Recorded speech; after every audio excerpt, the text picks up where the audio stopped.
야, 법무부 차관이 인사권자인데 29기 아닙니까? 그러면 기본적으로 검찰의 관행상 그보다 선배들은 나가는 분위기인 겁니다. 그러니까 지금 보면은 그 26기인 신무정 검찰총장 밑에 누가 있냐면은 이징동 전 대검 차장이 있었어요. 있었죠. 이분의 기수가 28기예요. 남부지검장 28기입니다. 네. 29기인 후배가 검찰의 인사를 조율하기 때문에 2명 나가는 건 당연한 거고 그 다음에 동기 중에서 어떻게 보면 양석조 같은 경우에 상징적인 인물이에요. 뭐 이렇게 표현하기 그렇지만 친윤 검사라는 표현이 가능한 건데 네. 왜냐하면 윤석열이 서울중앙지검장 할 때 특수 3부장을 했습니다. 특수부의 본사인 부장검사 일찍 달았고 그 이후에도 윤석열 정부가 들어선 다음에는 뭐 남부지검장을 한다거나 대검 반부패부장. 대검 반부패부장이라는 것은 기본적으로 부패 수사를 전국 검찰청에 있는 부패 수사를 총지휘하는 사람이거든요. 그런 굉장히 중요한 역할을 맡았고 윤석열 정부의 정치 검찰 논란을 그대로 뒤집어 쓰고 있는 사람이기 때문에 그 사람에 대해서 선제적으로 인사 정리를 하고 그 굉장히 파격적으로 부장검사인 이문정 부장검사를 동부지검장에 보임하는 그런 인사를 단행했다고 보여집니다.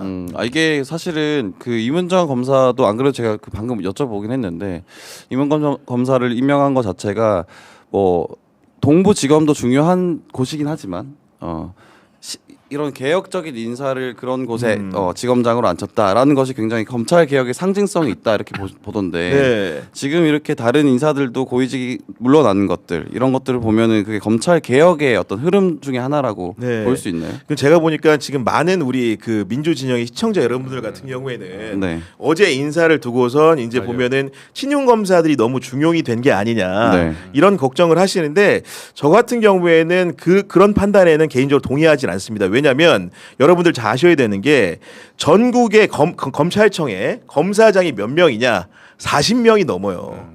40명이 넘는데 그 중에서 어제 인사는 뭐냐?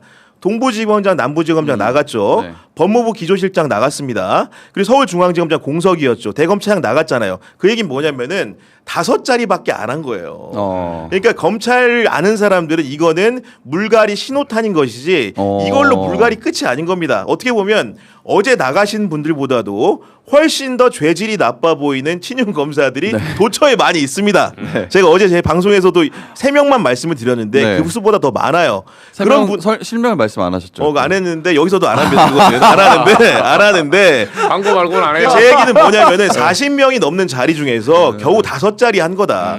왜냐면은 지금 장관이 아직은 후보자 신분이기 때문에 정식으로 임명된 게 아니잖아요. 네. 진짜 물갈이와 진짜 판을 바꾸는 행위들은 정성호 장관이 부임한 다음에 정식으로 임명 과정을 통해서 거칠 겁니다. 그렇기 때문에 여러분들이 우려하시는 진짜 찐용 검사들은 이미 뭐 예를 들면은 법무부 장관을 하는 정성호 후보자라든가 봉욱 수석이 모르지 않을 겁니다. 그런 부분들을 단계적으로 점진적으로 하는 과정이니까 조금만 지켜봐 주시면은 정말로 적확한 기대하는 인사 그 명부가 올라올 것이다 이런 말씀을 좀 드립니다. 아니, 저는 왜 그 인사 이제 보면서 구 기자님 말씀에 동의하면서도 첫 신호탄은 어쨌든 이문정 검사장 동부지검 갔잖아요. 사실 중앙지검 빼면 이제 동남북서 이제 순서대로 되는데 동부지검에 배치한 거는 약간 시그널을 준 것 같아요. 네, 사실 이것도 과거에 이제 서울중앙지검 윤석열 발탁할 때 2단계 3단계 띄어서 맞아요. 사실 그때 이제 나중에 선배들 다 나가잖아요. 이제 조은석 고검장도 나중에 총장 될 때 나가고 그런 식으로 기수로 미는 건데 이문정 검사장을 지금 배치시키면서 시그널 한번 주고 이제 개혁의 신호탄을 근데 요거는 좀 더 이제 아까 말했던 정성호 장관이 만약에 올라오신 다음에 인사는 좀 더 모세혈관적인 지도를 한번 그려야 돼요. 왜냐하면 우리도 이제 신문사나 언론사 있으면 알겠지만 조직을 잡는 방법은 2가지예요. 예산과 인사입니다. 그렇죠. 예, 처음에 들어가서 시체말로 인사로 조지거든요. 그렇죠. 예, 들어가자마자 뭐 예를 들면 그 전에 어떤 회사에서 뭐 박형강 기자가 명태균 하니까 마음에 안 든다. 예, 아이스링크 보내야 돼요. 예, 너는 저기 목동 가서 아이스크림 봐. 토마토 농장 보낸 거 아니겠죠? 옛날에. 토마토 농장. 그러네요. 넌 겸손하지 않네.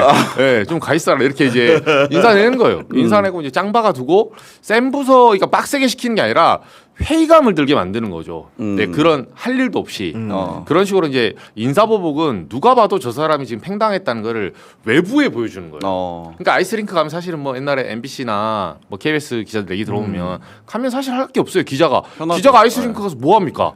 거기 뭐 김연아 될 거예요? 그러니까 가서 어차피 하는 일이 없이 그냥 보초 써듯이 하는 건데 그게 힘든 게 아니라 옆에 사람들이 그 인사를 보고 전화가 와요. 너 왜 아이스링크에 있니? 그러니까 이게 망신주기거든요. 사실 그 외부의 제3자를 위해서 하는 거고 두 번째가 인사가 따라가면 예산이 따라가요 보통. 네, 그러니까 한직 부서에는 예산 안 주거든요. 그리고 법카 하나 쓸 때도 꼼꼼하게 봅니다.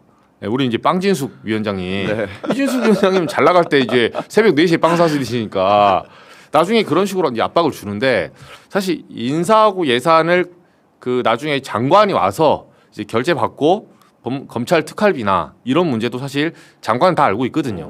예, 여기서부터 이제 시작을 하는 거고 심우정 총장 같은 경우는 저는 그래 봐요. 뭐 무슨 생각이 엄청나게 있었던 사람은 아닌 것 같아요. 그러니까 자신의 방향성이 있어서 아 나 즉시한 거 안 해야지 이런 사람이 아니에요. 그러니까 흐름상 보면 우당탕탕 하고 있는데 누군가 뒤에 그린 큰 그림 야 규현이가 준비됐어. 넌 그냥 직시한 거 안 하면 돼. 예. 그러니까 그 얘기까지 안 해줬겠죠.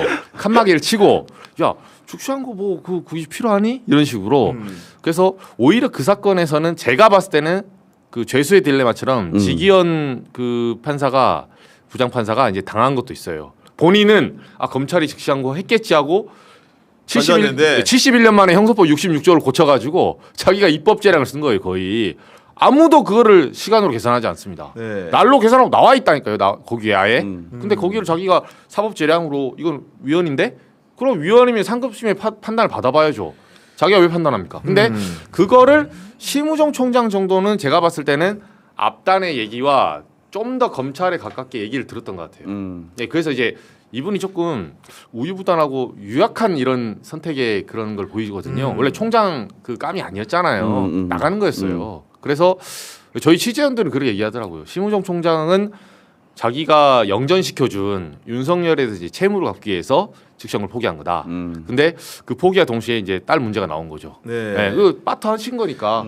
아니 뭐- 그리고 이제 제가 이문정 동부지검장이 얼마나 승진한 건지를 우리 시청자들 같은 경우에는 그렇죠, 여기 또- 검찰을 잘 모르니까 그렇죠. 편하게 좀 설명을 드리면은 네. 검사라는 게 3단계로 나뉩니다. 일단은 평검사가 있어요.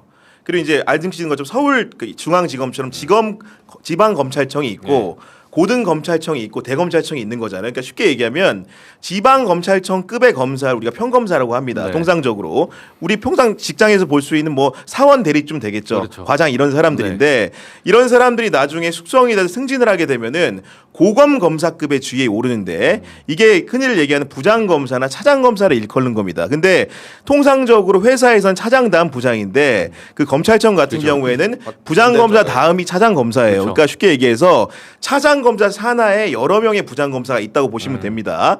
그리고 그런 차장 검사의 지위를 거치게 되면은 대검 검사급이라고 해가지고 검사장이나 고검장이 되는데 검사장은 1급 공직자가 되는 거고 이게 지방 검찰청의 검사장 정도 되는 거고 네. 고검이라는 것은 그보다 상급청인 고등 검찰청의 검사장이 되면은 쉽게 얘기해서 차관급 공직자가 되고 대한민국에 총 9명이나 있는 겁니다. 네, 검찰에는. 차량이 나와요, 그리고. 네, 차량도 나오고 이런 네. 건데 이런 상황에서 이문정 부장검사는 대전지검에서 중요경제범죄조사단이라고 중경단이라는 데가 있는데 거기에 부장검사였던 거예요. 네. 그럼 생각을 해보세요. 낙향한 거잖아요. 부장검사에서 차장검사 올라가서 차장검사에서 검사장이 돼야 되는 건데 그 차장검사에서 검사장 되는 게 또 쉬운 일이 아닙니다. 전국 검찰청에 차장검사가 하고 많지만 그중에서도 주요 검찰청에서 주요한 보직을 한 사람들이 검사장이 될 수 있는데 차장검사도 거치지 않은 부장검사 이문정이 동부지검장에 승진 보임된 겁니다. 뭔 얘기인지 아시죠? 전임 네. 양석조는 보세요. 대검 반부패부장 검사장 지위를 잘 거쳐왔고 그 전에 남부지검장을 갔다 온 사람이에요. 검사장 자리를 2번 하고 3번 온 사람인데 이문정은 차장 검사 한 번 안 해보고 바로 부장 검사에 점프업을 한 거기 때문에 이거는 검찰 사회에서 보내준 신호는 생각보다 굉장히 파격적이고 큰 겁니다. 조직원들 입장에서 봤을 때는 야 부장 검사도 한 번에 검사장이 될 수 있구나. 그 얘기는 뭐냐? 고검 검사였던 그 갑자기 윤석열이 대구고검에 있다가 서울중앙지검장 간 거랑 비슷한 거라고 보시면 돼요. 사실 조직에 주는 시그널 같은 경우에는. 그리고 승진한 사람이 어제 3명인데 하나는 김태훈 신임 남부지검장이 있는데 그분 같은 경우에도 서울고검검사입니다. 이분은 이미 문재인 정부 때 서울중앙지검 4차장 검사를 했어요. 4차장이 뭐냐? 중앙지검 같은 가장 큰 중요 검찰청에서 가장 주요한 지위의 차장 포스트를 맡은 겁니다. 네.